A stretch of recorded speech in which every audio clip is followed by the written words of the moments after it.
திருச்சிற்றம்பலம். தென்னாடுடைய சிவனே போற்றி, எந்நாட்டவர்க்கும் இறைவா போற்றி. இந்த பதிவில் நீங்கள் பார்க்க இருக்கிறது அடியேன் திருச்செந்தூரில் ஆற்றிய உரையின் 2வது பாகத்தை பார்க்க இருக்கிறீங்க. ஏற்கனவே காரைக்கால் விஜயலட்சுமி சப்ஸ்கிரைப் பண்ணியிருப்பீங்க நிறையா பேர். இப்போ அதை சப்ஸ்கிரைப் பண்ணாமல் யாழினி விஜிலதா அப்படிங்கிற சேனலை சப்ஸ்கிரைப் பண்ணுங்கள். சிவாய நம. ஒவ்வொருத்தவங்களும் ஒரு யோசனை சொல்கிறாங்க, எப்படி தேவர்களை ஒழிக்கலாம் அப்படின்னு சொல்லிட்டு. அப்போ ஒவ்வொருத்தரையும் என்ன பண்ணுறாங்க, போர் புரியணும் அப்படின்னு சொல்லி ஒவ்வொருத்தராக அனுப்புகிறார். அதாவது சூரனுக்கு அகங்காரம் மட்டும் இல்லையா, மமகாரமும் இருக்குமா.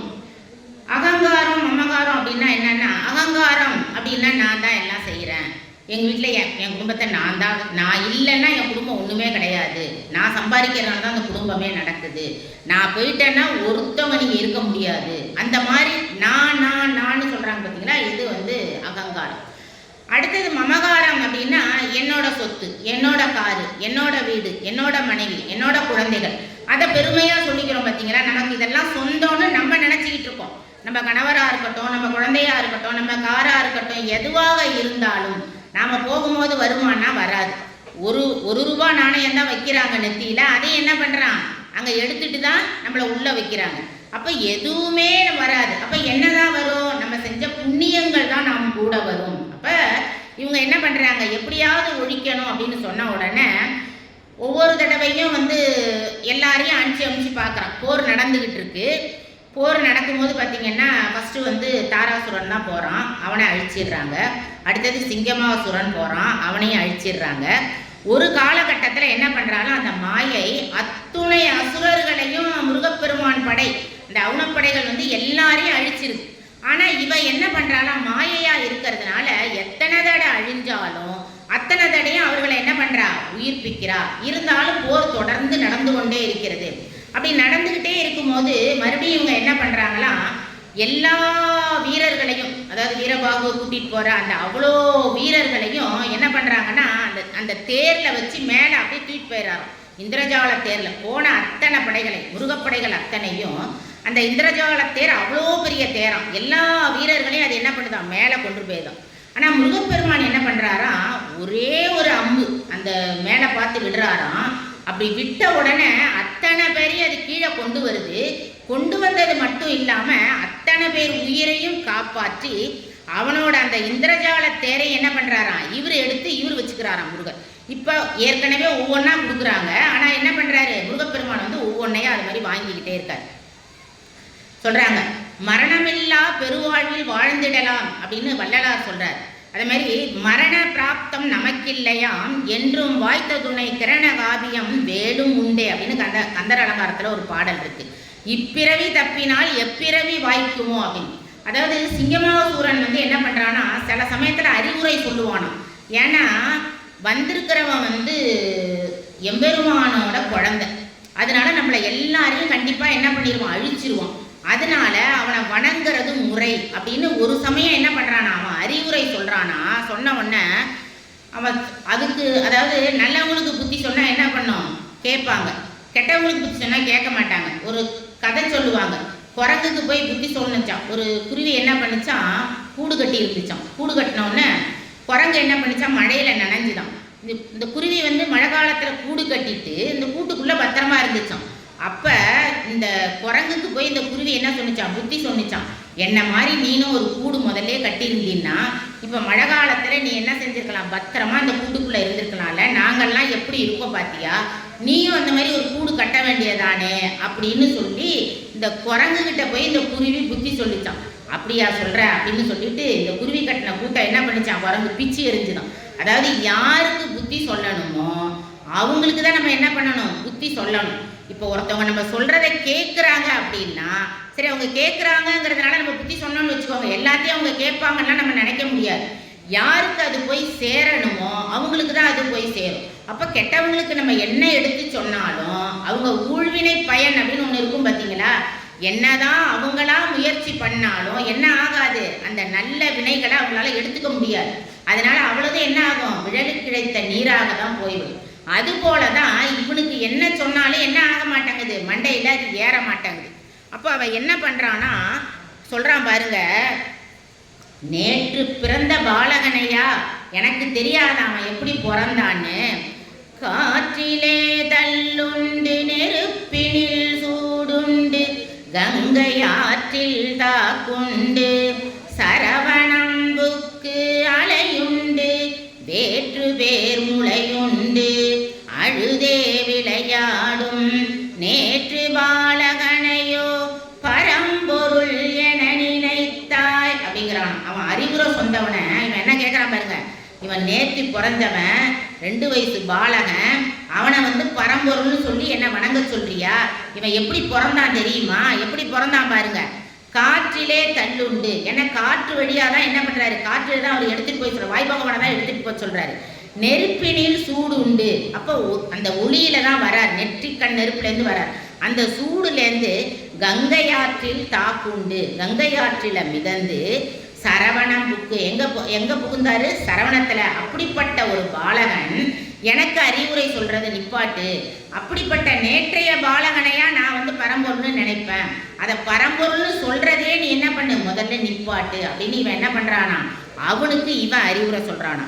இப்படி போரெல்லாம் மூணுது, அவுணப்படைகள் எல்லாத்தையும் என்ன பண்றான், சூரன் இழந்துட்டான். இப்போ சிங்கமுகாசுரன், பானுகோபன், அக்னிமுகன், வஜ்ரவாகு, தர்மகோபன், ஆதிசூரன், இப்படி பெரிய பெரிய படைகளுக்கு தலைமை வாங்கின அத்தனை பேரையும் என்ன பண்ணுறான், எல்லாரையும் முருகப்பெருமானோட படைகள் எல்லாத்தையும் அழிச்சிருது. ஆனால் இதில் பார்த்தீங்கன்னா இந்த அகப்பற்றும் புறப்பற்றும் நீங்கிச்சின்னா நல்லது நடக்கும் அப்படின்னு சொல்கிறாங்க. இப்போ இவனோட மமகாரம் எல்லாம் அழிஞ்சிட்டு, இவனோட மமகாரங்கிறது என்னது, இவனுக்கு துணையாக இருந்தது யாரெல்லாம், இந்த சிங்கமுகாசுரன், தாரகாசுரன், இந்த அஜமுகி, இந்த பானுகோபன், இவங்கெல்லாம் என்னது இவனுக்கு துணையாக இருந்தாங்க. அப்போ இந்த மமகாரம் எல்லாம் அழிஞ்ச உடனே அப்போ அவனுக்கு கொஞ்சம் புத்தி வந்துதா அப்படின்னா அப்பையும் புத்தி வரலையா. இருந்தாலும் என்ன, நான்கிற அகங்காரம், நான் இருக்க, இத்தனை பேர் போனா என்ன, அத்தனை பேரும் அழிஞ்சாலும் நான் இருக்கிறேன் இங்கே, நான் என்ன பண்ணுவேன், கண்டிப்பாக முருகனை அழிப்பேன் அப்படின்னு சொல்லிட்டு 7ஆம் நாள் போல சூரனே வரானான். சூரனோட இருந்த அத்தனை பேரும் அழிஞ்சிட்டாங்க. இவன் என்ன பண்ணுறான், வரான். இப்போ இவன் என்ன பண்ணுறான்னா, இந்த மாயைகிட்ட போய் ஆலோசனை கேட்குறானா, என்ன செய்யலாம், எல்லாரும் அழிஞ்சிட்டாங்க. உடனே மாயை சொல்கிறாலாம், அதை பற்றியெல்லாம் நீ கவலைப்படாத, நான் அமுதசீர மந்திரக்கூடம் அப்படின்னு இருக்கு, அங்கே நான் நினச்சது நடக்கும், அதனால நான் எல்லாரையும் நான் அங்கே கொண்டு வந்துடுறேன் அப்படின்னு திரும்ப என்ன பண்ணுறான் அந்த மாயை. அத்தனை பேரையும், இந்த அத்தனை அவுணப்படைகளையும் என்ன பண்ணுறா, உயிர்ப்பிச்சு எல்லாரையுமே திரும்ப கொண்டு வரா. திரும்ப கொண்டு வந்தாலுமே மறுபடியும் முருகப்பெருமான் என்ன பண்ணுறாரு, மறுபடியும் எல்லாத்தையும் தன்னோட படைகளை அனுப்பி எல்லாத்தையும் அழிச்சிடுறாரு. இப்படி இவங்க என்ன பண்ணுறாங்க, மாயஜாலம் பண்ணுறாங்க. ஒரு சமயத்தில் என்ன பண்ணுறாங்க, போய் ஒளிந்து கொள்கிறார்கள். இப்போ சூரன் என்ன பண்ணிட்டான்னா தனிச்சு விடப்பட்டுட்டான். இனிமேல் சூரனுக்கு எங்கே ஒளியிறது அப்படிங்கிறது இல்லாமல் எல்லா படைகளையும் அழிஞ்ச உடனே சூரன் என்ன பண்ணுறதுன்னு தெரியாமல் முடிச்சுக்கிட்டு இருக்கானோ. சரி, எப்படி இருந்தாலும் கடைசி வரைக்கும் நம்ம என்ன பண்ணக்கூடாது, தாழ்ந்து போயிடக்கூடாது அப்படின்னு. அப்போ முருகப்பெருமான் நினைக்கிறானா, மமகாரம் எல்லாம் இவனுக்கு அழிஞ்சிட்டு, இவனுக்கு மமகாரம் முடிஞ்ச உடனே அகங்காரத்தோட மட்டும்தான் இருக்கிறான். இந்த அகங்காரத்தை நம்ம என்ன செய்யலாம், நம்மளோட அருளை கொண்டு அடக்க முடியுமா அப்படின்னு பார்க்கலாம் அப்படின்னு சொல்லி முருகப்பெருமான் என்ன பண்ணுறாராம், அந்த போருக்கு வரான். போருக்கு வந்த முருகப்பெருமானை முருகப்பெருமான் என்ன பண்ணுறாரு, தன்னோட சுயரூபத்தை காட்டுறாராம். எப்படி காட்டுறாராம், தன்னோட மொத்த உருவத்தையும் அவனுக்கு முன்னாடி சுயரூபமாக காட்டுறாரு. அதை இவன் பார்க்குறான். யார் பார்க்குறான், சூரன் பார்க்குறான். இப்போ விஸ்வரூபம் எடுத்து முருகப்பெருமான் நிற்கிறாரு.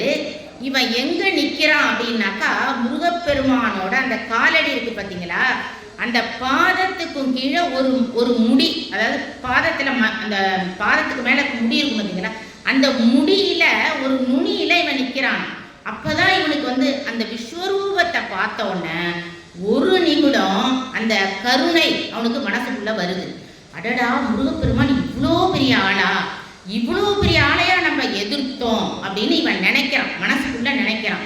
இவ்வளோ பெரிய ஆளை நம்ம எதிர்த்துட்டோமே, இவ்வளோ பெரிய ஆளை எதிர்த்து நம்ம படைகள் அத்தனையும் என்ன ஆகிடுச்சு, எல்லாம் போயிடுச்சு, இப்படி நம்ம தெரியாதனமாக அவ்வளோத்தையும் எதிர்த்துட்டோமே அப்படின்னு ஒரு நிமிஷம், ஒரு நொடி நேரம் அந்த விஸ்வரூபத்தை பார்த்த உடனே அவனோட நல்ல மனசு, அதாவது ஒவ்வொருத்தருக்கும் 2 மனசு இருக்கும்பாங்க, நல்ல மனதும் இருக்கும், கெட்ட மனதும் இருக்கும். இந்த நல்ல மனதை என்ன செய்யும், நீ இப்படி போகாத, இந்த பாதை தப்பு, நீ இங்கே போகக்கூடாது, நீ இதை போனீன்னா உனக்கு பழி வந்து சேரும், நாளைக்கு உன்னை எல்லாரும் தூற்றுவார்கள் அப்படின்னு இந்த நல்ல மனசு என்ன செய்வாங்க.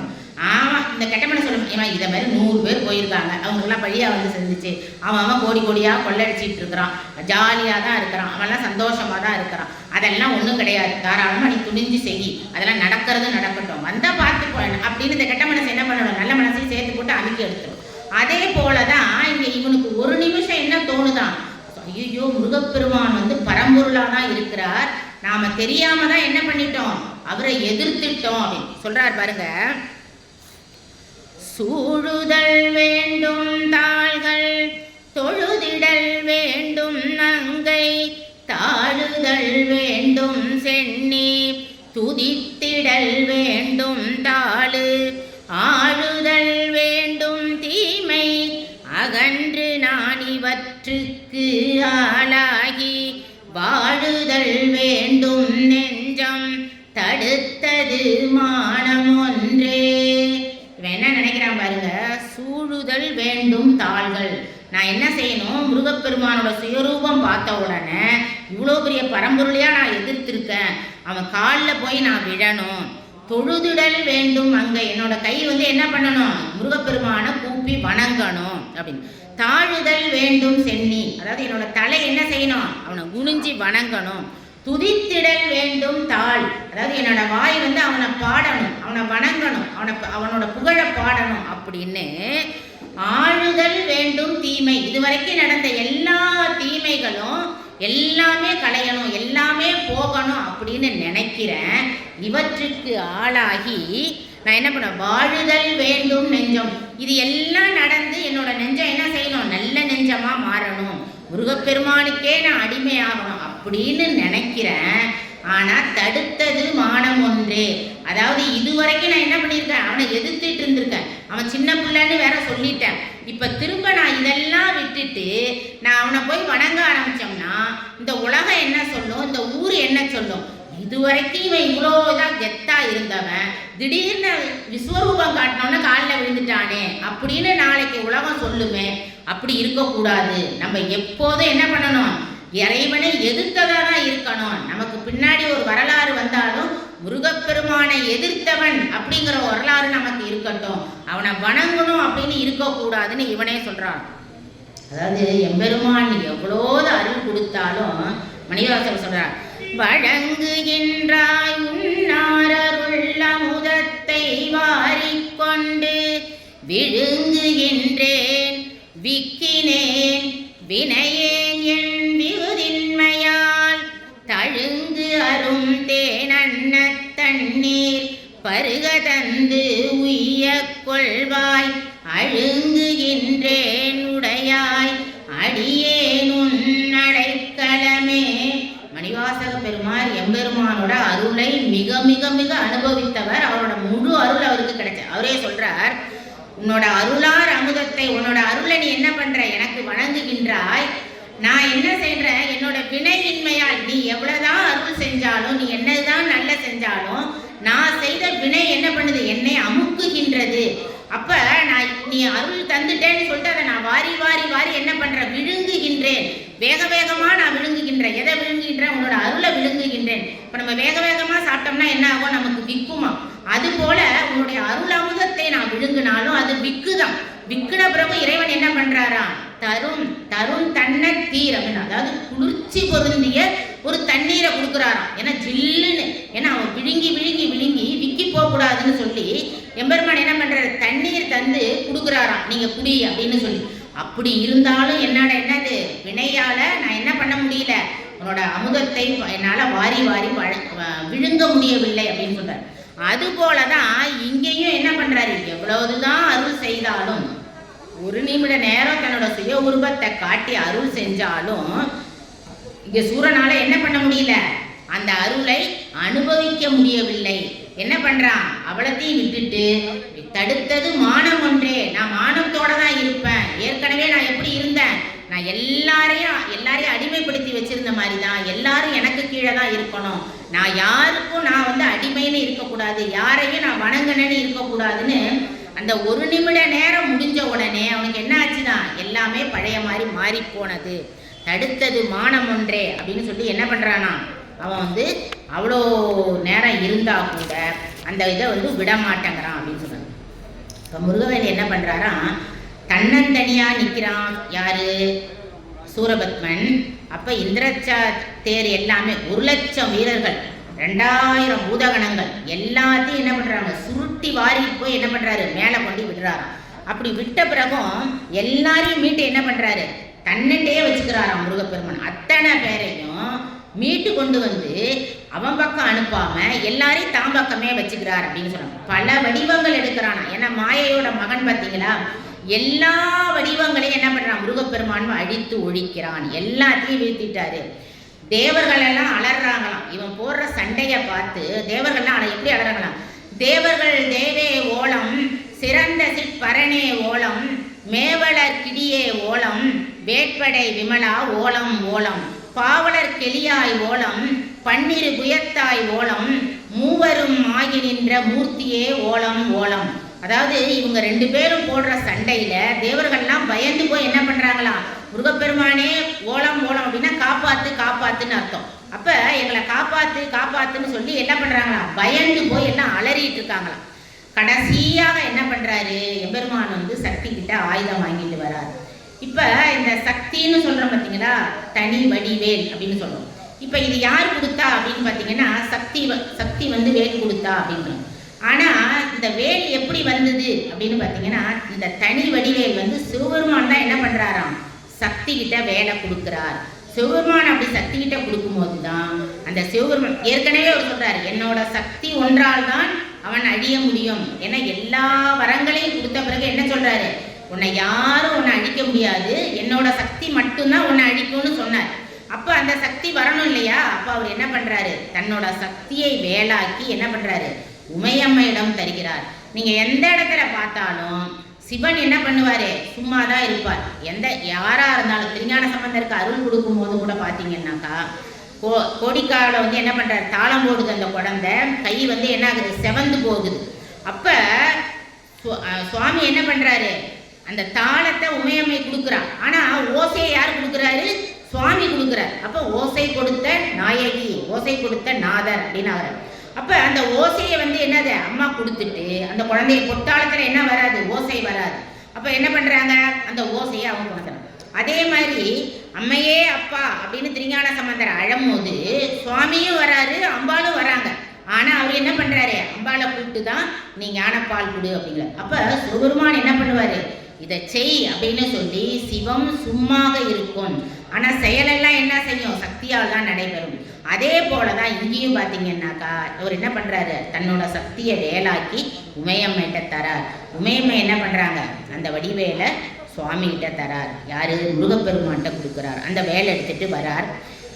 இப்போ இந்த இடத்துல வந்து பார்த்திங்கன்னா இந்த வேலாயுதம், இந்த தனி வடிவேல் சொல்கிறோம் பார்த்தீங்களா, இந்த வேலாயுதத்தை வச்சு எவ்வளோதோ செஞ்சு பார்த்தார். அவனுக்கு ஒரு நிமிஷம் தன்னோட விஸ்வரூபத்தை காட்டி பார்த்தார். ஆனால் அவன் என்ன பண்ணலை, கடைசி வரைக்கும் மாறவே இல்லை.